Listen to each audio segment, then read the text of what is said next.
တကူဒီမှာတယောက်တလေမူလန်ကဖြန့်ပဲချစီပဒေါဖူးလေးတွေပန်းစင်ထားသူရေ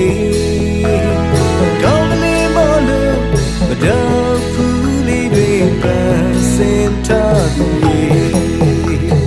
ပျော်ပျော်ရွှင်ရွှင်တီးမောက်ကြတဲ့ပွဲမှာ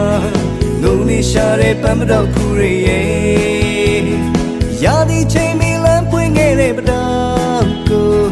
ပန်းစမရင်လာတဲ့တင်မမှု